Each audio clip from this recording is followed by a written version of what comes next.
Imagina a seguinte situação. Você vira para o seu computador e fala, olha, eu preciso que você crie um sistema operacional inteiro do zero. Certo? E o único requisito é que ele consiga rodar aquele clássico jogo Doom. Nossa, um clássico. Aí você levanta, vai lá na cozinha tomar um café e quando volta o sistema operacional está pronto, compilado e rodando o jogo na sua frente. Olha, isso parece total um roteiro de ficção científica dos anos 90, né? Mas a verdade é que esse foi um teste real, documentado nos materiais que a gente vai analisar hoje. E, o mais assustador é que não foi um programador humano digitando linha por linha ali. Não mesmo. Foram agentes de inteligência artificial, tipo, delegando tarefas para outros agentes autônomos. Pois é. E com isso, boas-vindas a quem nos ouve a mais uma imersão profunda.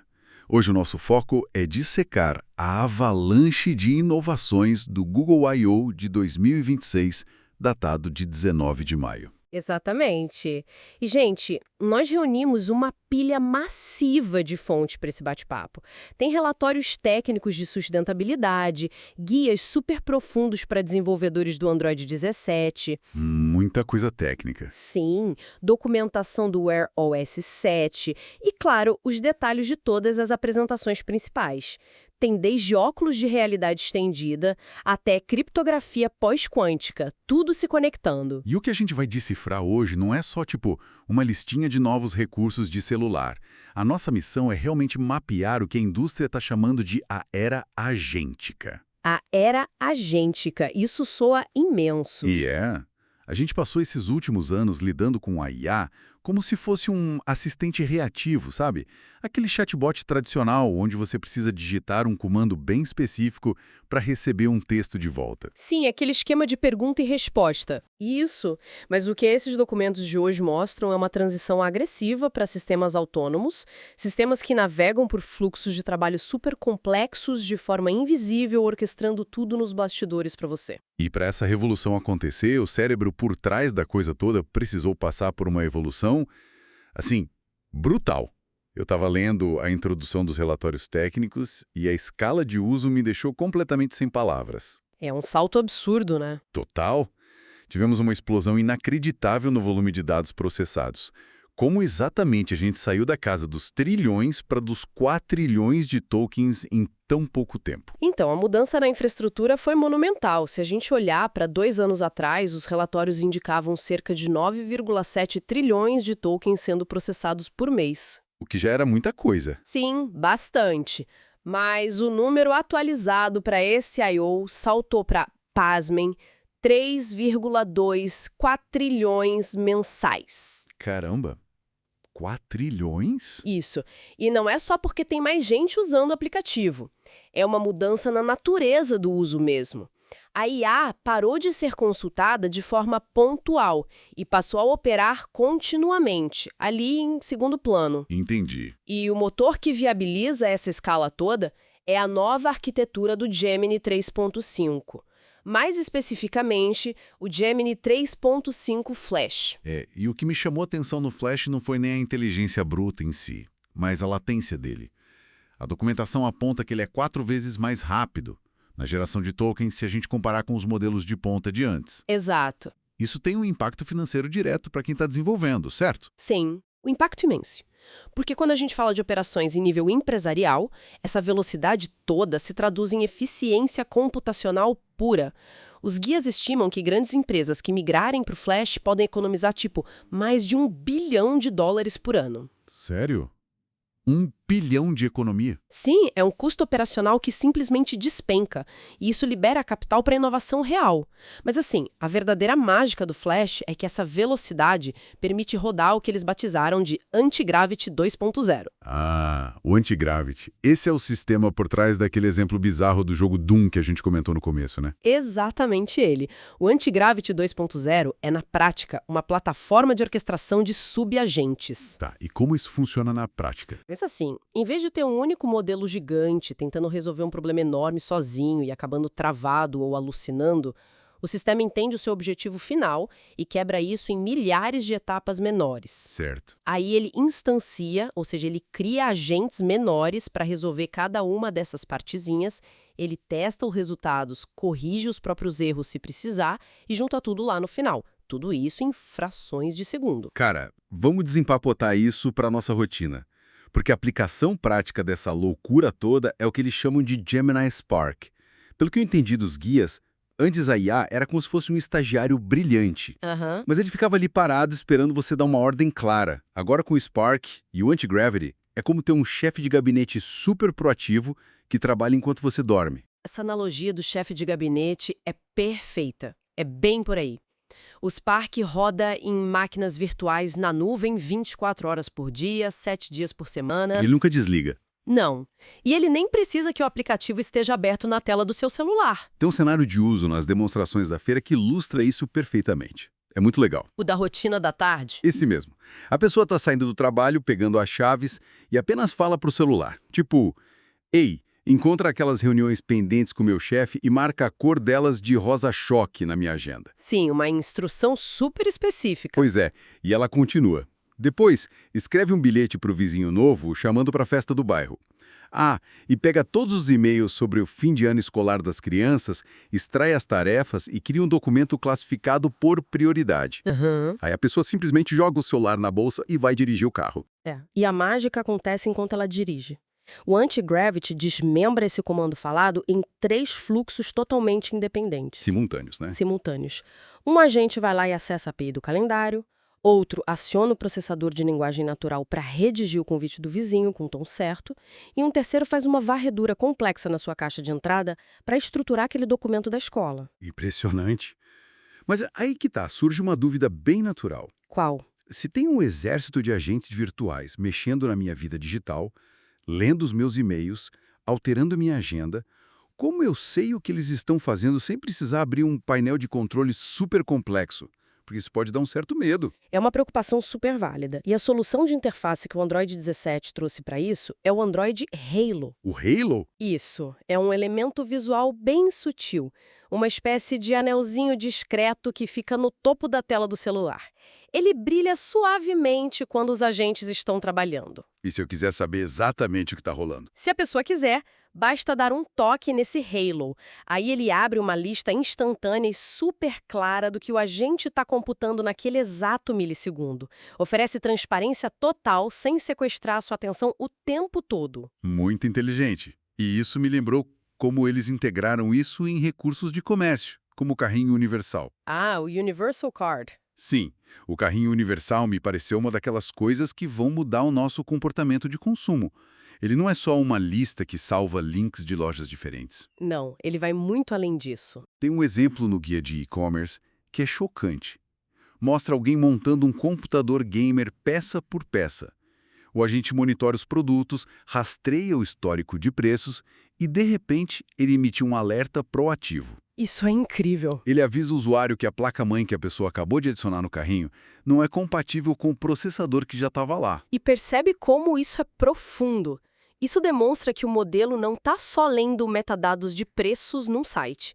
Ele está compreendendo de verdade a física e a engenharia dos produtos que estão sendo adquiridos. Ele entende os pinos do processador. Exato. Mas para que esse nível de raciocínio lógico profundo aconteça em tempo real para milhões de pessoas, a infraestrutura física dos data centers precisou ser reimaginada do zero. E é aqui que entram os novos chips, certo? As famosas TPUs de 8ª geração. Elas mesmas. Mas lendo os relatórios, eu vi que eles detalham uma divisão. Eles separaram essa 8ª geração em 2 arquiteturas bem diferentes. Tem a TPU 8T e a TPU 8i. Por que dividir assim? Bom, pensa da seguinte forma. Treinar um modelo de linguagem gigante é como colocar a inteligência artificial numa universidade para ler todo o conhecimento da humanidade de uma vez só, simultaneamente. Haja cérebro para isso. Sim, isso exige uma largura de banda colossal entre os chips. E essa é a função da TPU 8T. O T vem de treinamento. Ela é otimizada para treinamento global, capaz de conectar mais de 1 milhão de chips num único cluster. Nossa! E a TPU 8i seria o quê? A linha de frente no dia a dia. Precisamente. O I significa inferência. Depois que o modelo já está treinado e inteligente, ele precisa interagir com o mundo em milissegundos. Para responder a gente rápido. O café. O processo é aquele alerta complexo da placa-mãe quase instantaneamente e, o melhor, consumindo só uma fração da energia elétrica de um chip de treinamento. Entendi.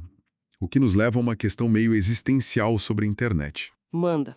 Se essa infraestrutura permite que agentes façam um trabalho pesado invisivelmente para nós, o que acontece quando nós, os humanos, realmente queremos assumir o controle e buscar uma informação ativamente? Muda tudo. A clássica barra de busca não se torna um artefato de museu? E, de fato, ela se tornou. A documentação do evento aponta a primeira grande reformulação arquitetônica e conceitual na busca do Google em 25 anos. A caixa de pesquisa deixou de ser aquele índice de links de texto que a gente conhece. Aquela lista azul. Aquilo acabou.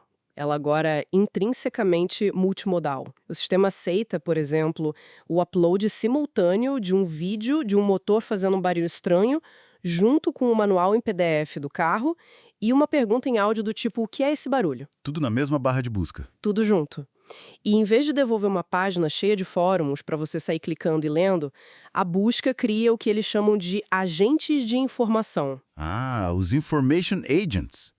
Eu vi um exemplo disso para quem está caçando apartamento. Conta aí. Se alguém está há meses procurando um apartamento específico, sei lá, tem que ter luz natural pela manhã num quarteirão exato do bairro, ou se a pessoa está rastreando aquele tênis de edição limitada que esgota em segundos. O desgaste manual de ficar apertando o botão atualizar da página desaparece. Você programa o agente de informação direto na busca. E aí ele patrulha a internet, redes sociais e até fóruns obscuros 24 horas por dia. E te avisa quando achar. Ele te manda um alerta apenas quando o imóvel perfeito ou o tênis exato aparece. E a forma como a gente consome essa informação na tela também sofreu uma mutação com a tal da interface de usuário generativa. A Generative UI. Isso. Tem um exemplo de astrofísica nos relatórios que ilustra isso de um jeito absurdo. Se eu digito uma pergunta simples sobre o que são buracos negros, a IA gera um texto explicativo padrão. Legal. Normal. Mas se eu aprofundo a pergunta e peço para visualizar ondas gravitacionais criadas por buracos negros binários, o sistema não me joga para um vídeo do YouTube gravado há 5 anos. Não, de jeito nenhum. O que acontece nos bastidores é fascinante. Usando o anti-gravity, a busca atua como se fosse um programador de software ali, em tempo real. Programando na hora. Na hora, ela escreve o código, renderiza e injeta na sua tela um widget interativo em 3D da colisão dos buracos negros. Você pode girar o modelo com o dedo, alterar a massa deles e ver as ondas mudarem em tempo real. Ou seja, a informação deixa de ser um arquivo que estava guardado em algum servidor e passa a ser uma experiência gerada sob demanda. Exato. E essa ideia de interatividade total transborda também para o aprendizado em vídeo com o Ask YouTube. Sabe quando você precisa achar uma informação microscópica num tutorial de meia hora? Nossa, terrível ficar arrastando a barrinha. A demonstração deles resolve isso. Mostra um pai querendo ensinar o filho de 3 anos a andar de bicicleta de pedal. Só que a criança só sabe usar aquelas bicicletas de equilíbrio, sem pedal. O sistema não dá só o link de um vídeo. Ele gera uma tabela de prós e contras das técnicas na tela e pula para o frame exato do vídeo onde a transição do equilíbrio para o pedal é ensinada. Já direto na parte que importa. E fica melhor. O pai pode ir fazendo perguntas contínuas por áudio enquanto o vídeo está rolando. Tipo, será que eu coloco freio de mão ou de pedal agora? E a IA responde pausando o vídeo no contexto certinho. O atrito de aprender qualquer coisa é reduzido a quase zero. E do lado da produção, da nossa produtividade, o tal do Docs Live faz algo bem parecido. A tecnologia permite que a pessoa ande pela rua ditando pensamentos de forma totalmente caótica e o sistema estrutura tudo. Esse demo foi hilário de assistir. Foi muito bom. A pessoa vai andando na rua e fala: olha, preciso montar uma palestra para o dia da carreira na minha antiga escola. Puxa meu currículo antigo lá do Drive e cria umas analogias engraçadas para os adolescentes não dormirem de tédio. Imagina o trabalho humano para fazer isso. Pois é, e ela termina dizendo: e olha aquele e-mail da coordenação com a logística do evento e joga no topo do arquivo para eu não me atrasar. E enquanto a pessoa está falando isso andando, a tela mostra a IA redigindo, formatando as fontes, criando tabelas e inserindo os dados do e-mail. A IA assume toda aquela carga cognitiva chata da organização. Mas a capacidade generativa vai além de organizar texto, viu? Ela entra na compreensão do mundo físico real com o modelo Gemini Omni. Como assim mundo físico? Esse modelo é capaz de olhar para um vídeo e entender a física envolvida ali dentro. Nos relatórios científicos que a gente leu, tem o uso do Omni para simular dinâmicas super complexas. Tipo o quê? Tipo o dobramento de proteínas e a estrutura daquelas hélices alfa no DNA. E tudo isso apenas através de instruções textuais e referências visuais que os cientistas dão para ele. Meu Deus. Isso também afeta a arte diretamente. O Google Flow Music foi outro anúncio de peso no evento. Com certeza. Eu vi um músico que gravou no celular 5 segundos de um riff de piano mal tocado, super simples. E ele disse para IA, tipo, eu quero uma faixa completa de R&B com vocais femininos fortes baseada nessa melodia aqui. É só para servir de inspiração para vocalista da minha banda. E, cara, em poucos segundos, uma música pronta, com qualidade de estúdio de gravação, estava tocando. É a fusão da sua intenção criativa com a capacidade de execução instantânea da máquina. Aí que tá. Aqui a coisa fica realmente interessante. Mas eu confesso que também me traz um desconforto legítimo. Por quê? Porque se eu posso fazer o que eles estão chamando de vibe code, né?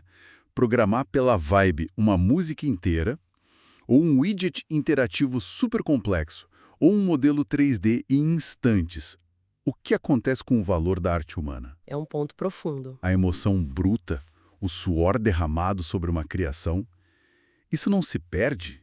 Quando a eficiência extrema toma conta de tudo? Olha, essa é com certeza uma das tensões centrais do nosso tempo. Mas se a gente analisar as diretrizes de design por trás dessas ferramentas, e a gente pode olhar para o lançamento do Google Pix, que chegou agora como um concorrente massivo na área de design. A filosofia da engenharia não é substituir o artista. Mas parece um pouco. O objetivo declarado deles é eliminar o atrito. Eliminar aquela barreira entre a imaginação da pessoa e a primeira versão palpável da obra. A tecnologia funciona como um instrumento para dar escala. O humano ainda precisa fornecer a faísca original. Gosto estético. O gosto estético, a vibe, o limite emocional. A máquina apenas remove os anos de estudo técnico chato que antes eram necessários para alinhar uma batida de bateria no software ou renderizar uma sombra perfeita num desenho. Eles defendem que a criatividade é democratizada e amplificada, e não erradicada. Eu entendo o ponto. É um argumento forte. Mas isso nos empurra direto para o lado mais obscuro de toda essa eficiência. A segurança. Sim. Se a internet está prestes a ser inundada por músicas orquestradas em segundos, widgets inventados na hora, agentes autônomos comprando servidores e vídeos perfeitamente críveis gerados do nada, como quem está ouvindo a gente agora pode confiar num único pixel que aparece na tela? Pois é. A preocupação lá dentro é tão urgente que a segurança deixou de ser um recurso secundário de bastidores para se tornar a espinha dorsal de todo esse ecossistema que apresentaram. Se você reparar, os anúncios de privacidade e autenticação são as partes mais robustas dos guias. Começando pela verificação de realidade, a expansão do Cint ID, o Google está abrindo essa marca d'água invisível de forma bem ampla agora, incluindo parceiros enormes da indústria como a OpenAI e a Eleven Labs. Exato. E agora, as credenciais de conteúdo estão nativas direto no navegador Chrome. O que isso significa na prática para o usuário comum? Significa que a transparência foi embutida no seu navegador. Com um clique numa imagem lá na busca, você acessa metadados criptografados. Eles confirmam na hora se aquela foto foi capturada pela lente de uma câmera física real, se foi gerada por um prompt de IA, ou se é uma foto real que sofreu alguma edição generativa depois. É tipo o estabelecimento de uma cadeia de custódia digital. Perfeito. E isso desce até a camada mais profunda do sistema operacional com o novo Android 17. A quantidade de novidades do Android 17 voltadas para fechar portas e bloquear acessos é imensa. Uma das mais pedidas há anos pelos desenvolvedores e que finalmente chegou é o Contact Picker nativo. Nossa, finalmente? Antes, se você baixava um aplicativo novo de joguinho e ele queria achar seus amigos para jogar junto, você tinha que dar permissão para ele sugar toda a sua agenda de contatos. Ia desde o seu chefe até o encanador da sua casa para os servidores deles. Isso era uma falha clássica do princípio de privilégios. Mas agora, com o Contact Picker nativo, a interface de contatos pertence ao sistema do celular, não ao aplicativo. A pessoa escolhe 2 ou 3 contatos que deseja compartilhar e o aplicativo recebe apenas aqueles dados específicos. Ele mantém o restante da sua rede social totalmente blindada. Inteligente. E no quesito proteção de rede de internet, teve a introdução do ECH, o Encrypted Client Hello. Um avanço gigantesco contra a vigilância de provedores, né? Sim, o ECH é revolucionário. Explica o mecanismo desse ECH para quem nos ouve, porque ele afeta diretamente quem vigia a nossa navegação no dia a dia. Claro. Historicamente, mesmo quando você navega naqueles sites seguros com o cadeadinho fechado no navegador, o aperto de mão inicial da conexão transmitiu o nome do site que você queria acessar em texto simples. Ou seja, aberto para quem quisesse ver na rede. O intermediário da rede não consegue mais ler o destino final da sua conexão de jeito nenhum. É privacidade total desde o milissegundo inicial. E para indivíduos que lidam com informações supersensíveis, tipo jornalistas investigativos ou ativistas, o Android 17 lançou o AAPM. O modo de proteção avançada. Isso, ele é ativado com um simples botão. Ele bloqueia qualquer instalação de aplicativo fora das lojas oficiais e impõe restrições severas a conexões via cabo USB. Corta aquelas ferramentas policiais de extração de dados forenses pela raiz. Mas olha, de tudo que a gente leu sobre segurança, tem um item no Guia de Desenvolvedores que parece que veio do futuro mesmo. Eu sei do que você está falando, o PQC APK Signing. Isso. Assinatura de aplicativos com criptografia pós-quântica. Esse é, tecnicamente falando, um dos movimentos mais profundos da indústria da tecnologia na última década, sem exagero. Tá, mas o que isso quer dizer de forma simples? Eu sei que a criptografia clássica de hoje, tipo aquele protocolo RSA, depende de contas matemáticas gigantescas que computadores normais levariam milhões de anos para resolver. Precisamente. O RSA baseia a força dele no fato de que é muito fácil você multiplicar 2 números primos gigantescos, mas é computacionalmente quase impossível pegar o resultado final e descobrir de trás para frente quais foram os fatores iniciais. Certo. A questão é que os computadores quânticos, usando algoritmos teóricos específicos como o de Shor, eles não testam as possibilidades uma por uma. Eles resolvem esse problema de fatoração quase instantaneamente. Eles vão simplesmente obliterar as defesas digitais atuais quando ficarem prontos. Então, como o Android 17 está se preparando para uma ameaça que ainda nem é comercialmente viável no mundo real? Implementando uma identidade híbrida hoje. A partir de agora, as assinaturas que provam para o seu celular que o aplicativo do seu banco é realmente do seu banco, elas usam a chave clássica que conhecemos, mas embutida junto com os novos algoritmos MLDSA. Tá, e o que eles fazem de diferente? Esse novo padrão abandona a fatoração de números primos e baseia o enigma matemático na localização de pontos ocultos dentro de matrizes e redes multidimensionais altamente complexas. É algo conhecido como criptografia baseada em reticulados. E, ironicamente, nem mesmo a física e o emaranhamento de um computador quântico do futuro conseguem encontrar a resposta para essas matrizes facilmente. É uma loucura pensar nisso. Trazendo para uma analogia, o Google está essencialmente instalando fechaduras de titânio nas portas dos nossos celulares hoje, usando matemáticas alienígenas, porque eles sabem que os ladrões da próxima década estão lá no laboratório construindo uma chave mestra quântica que vai abrir tudo. É a antecipação pura de uma catástrofe. E tem que ser assim. Porque sem uma fundação completamente blindada, não existe era agêntica. Quando recursos novos do sistema operacional monitoram o hardware para detectar anomalias ou consumo errático de memória, para congelar aplicativos maliciosos antes que afetem o usuário, a engenharia está garantindo que a base onde essa IA opera seja indestrutível. Faz todo sentido, mas toda essa nuvem e essa criptografia precisam aterrissar num corpo físico, né? Num pedaço de vidro, de metal ou de tecido que as pessoas carreguem por aí. Com certeza. O que nos traz aos anúncios focados no ecossistema de hardware e vestíveis. O Wear OS 7 para relógios inteligentes apresentou umas mudanças fundamentais. Do ponto de vista de uso diário, tivemos uma melhoria de 10% na eficiência da bateria, o que é crucial em smartwatch, e trouxeram novos widgets padronizados, mas o divisor de águas mesmo ali é a API App Functions. Essa me chamou a atenção. Ela corta o atrito de ter que ficar abrindo um aplicativo de terceiros na telinha minúscula do pulso. Através da voz, o modelo Gemini interpreta o contexto, aciona o App Functions e pode interagir com serviços externos diretamente. Tem um exemplo prático disso, né? Tem. Você pode simplesmente pedir para ele refazer o seu último pedido de comida pelo DoorDash, falando com o relógio. Ele abre as permissões e resolve tudo em segundo plano para você. Mas, sendo honesto, a grande estrela física que roubou a cena nas notas de lançamento não estava no pulso. Os óculos de realidade estendida, o Android XR, finalmente ganharam forma para o consumidor. Ah, os óculos inteligentes. Sim, eles estão focando numa versão inicial de óculos de áudio, sem aquelas telas massivas holográficas na frente dos olhos. A previsão é que cheguem no outono de 2026.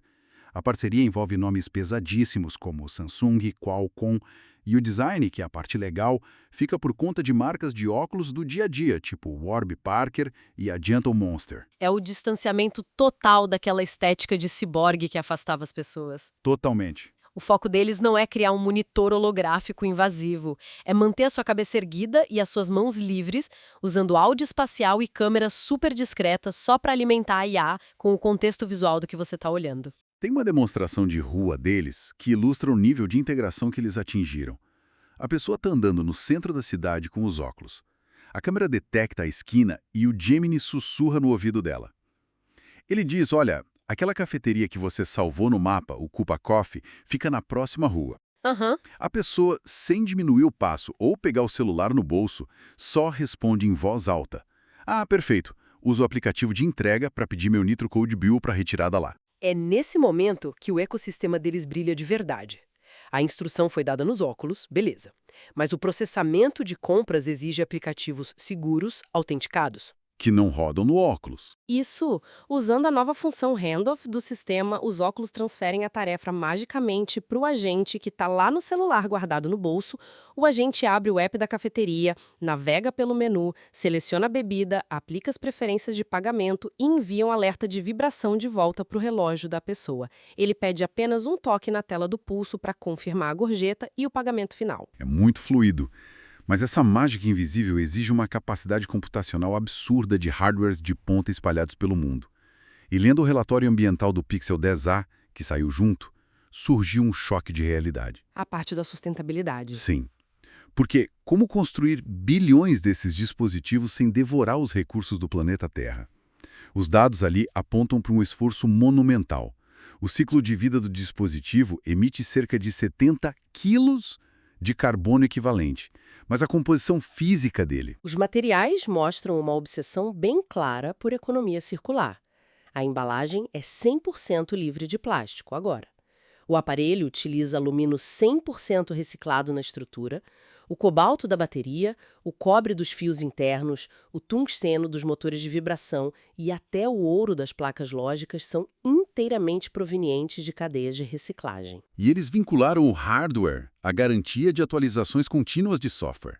São 7 anos de suporte ao sistema operacional, o que não apenas mantém o aparelho seguro contra aquelas ameaças futuras que a gente falou, mas retarda drasticamente a troca impulsiva de telefones pelas pessoas. Minimizando o lixo eletrônico. Exato. O que me leva a uma constatação quase paradoxal lendo tudo isso. Nós temos hoje as inteligências e criptografias mais complexas da história humana rodando num dispositivo cuja traseira é feita com 81% de plástico reciclado de garrafas PET. É verdade. É como se o auge do avanço tecnológico estivesse se esforçando ativamente para desaparecer de volta no ambiente natural de onde ele foi extraído. Nossa, essa reflexão sintetiza perfeitamente a filosofia de todos esses relatórios e guias que a gente passou horas lendo. A tecnologia, e especialmente a IA, está sendo redesenhada para agir de forma onipresente, silenciosa e fundamental nas nossas vidas, tipo a rede elétrica de uma casa. Que você só lembra que existe quando acaba a luz. Exato.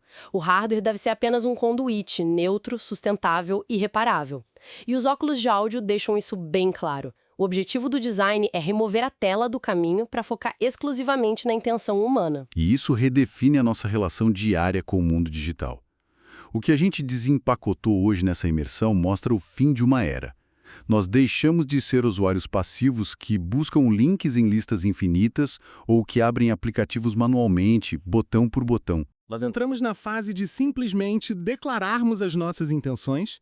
E deixarmos os agentes negociarem, traduzirem e orquestrarem a execução, nos bastidores, de forma totalmente autônoma. Tudo suportado por uma malha criptográfica que protege o amanhã, através de dispositivos físicos que não destroem o planeta de hoje. E ao olharmos para toda essa estrutura orquestrada, um comentário que o CEO, o Sundar Pichai, fez durante o evento ganha uma gravidade enorme agora. O que ele disse? Ao observar esses subagentes autônomos resolvendo problemas na tela, ele mencionou que parece estarmos nas encostas do sopé da singularidade, nos preparando para a inteligência artificial geral, a temida AG. Caramba, essa não é uma frase de marketing qualquer para jogar num palco. É o reconhecimento de que a máquina começou de fato a abstrair o raciocínio complexo. Exatamente. Se pensarmos que, paralelamente a esses anúncios todos focados no consumidor final, o IA também apresentou modelos como o Alpha Earth, Que faz o quê? criando gêmeos digitais do nosso planeta inteiro para combater as mudanças climáticas em tempo real. Ou o Gemini for Science, que está rodando nos laboratórios, simulando interações moleculares para desenhar curas de doenças complexas sem precisar daqueles ensaios de laboratório exaustivos de anos. A IA já está cuidando da sobrevivência humana em macroescala. E se a infraestrutura está lidando com a mudança climática de um lado, e está respondendo meus e-mails chatos, montando minha agenda escolar e comprando meu café gelado do outro, sobra um vazio enorme aí no meio. E essa é a provocação que fica para quem está escutando a gente.